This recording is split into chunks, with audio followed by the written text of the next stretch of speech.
Does any of this sound strange? Hospitals, synagogues, ecstasy, I don't know.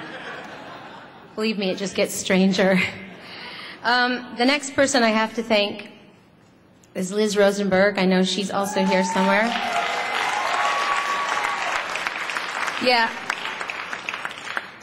She's been and still is the head of publicity for my entire career. Now, does anybody understand the insanity of being my publicist for the last 25 years? Yeah. Well, I think Liz was smoking a joint when I first met her.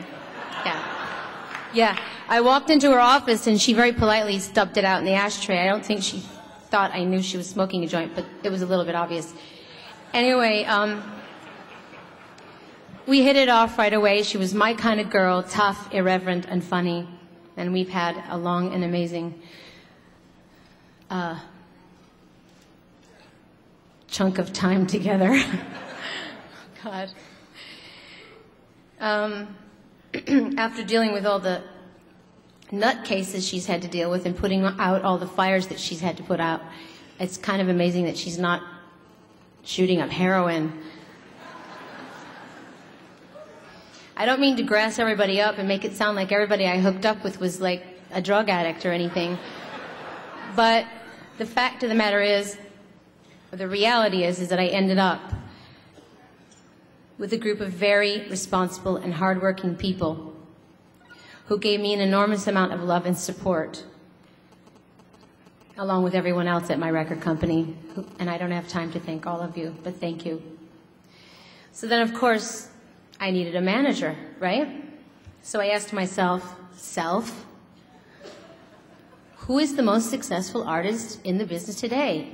And self answered, Michael Jackson. So off I went to LA to find the man who managed Michael Jackson, to make him my manager. Cut to Freddie DeMann.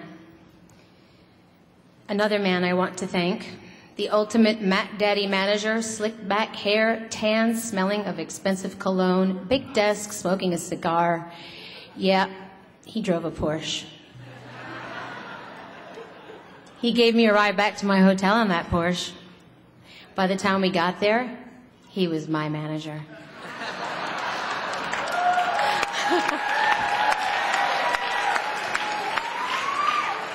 And there was no monkey business, okay? He gave me... I'm just kidding.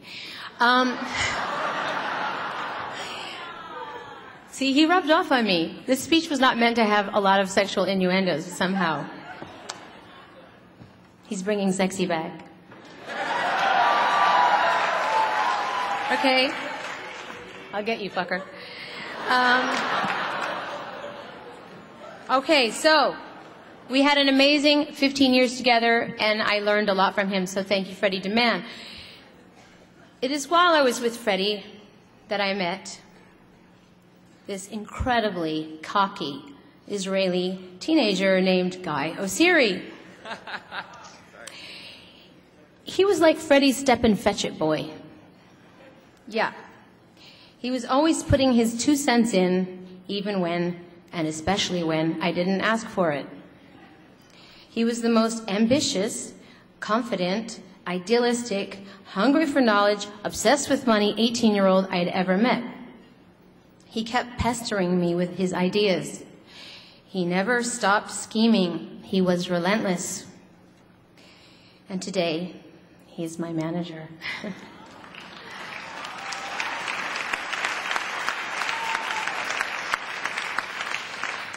And I know that he would fly to the ends of the earth for me. So thank you, Guy. And as you can see, everything kind of goes full circle here, doesn't it?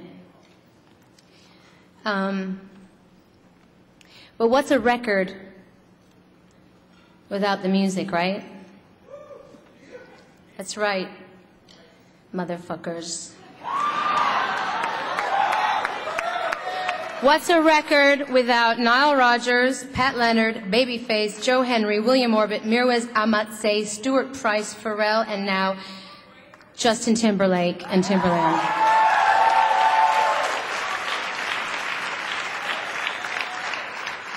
I feel so lucky to have been able to work with such amazing songwriters and producers. I can't underestimate how grateful I am for that. I would also like to thank all of my fans who have stuck by me through thick and thin.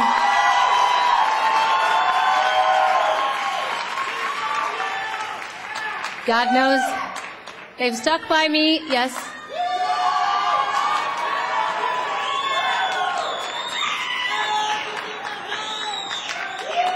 Now be quiet. Now they've stuck by me through thick and thin, and God knows there's been a lot of thick. That's not an innuendo. I'd also like to thank the Semtex girls, who are my soldiers, and I know they would walk through the fire with me. Thank you, ladies. To my teachers, my friends, and my family, I thank you all for facilitating this journey, which for me has only just begun, and for reminding me that I am only the manager of my talent, not the owner. I've gone on to do so many things in my life, from writing children's books to designing clothes to directing a film. But for me, it always does and it always will come back to the music. So thank you very much. Now,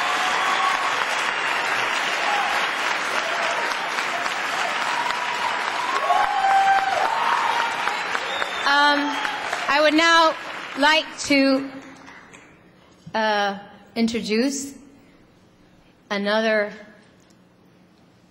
ass kicker from Michigan, Iggy Pop.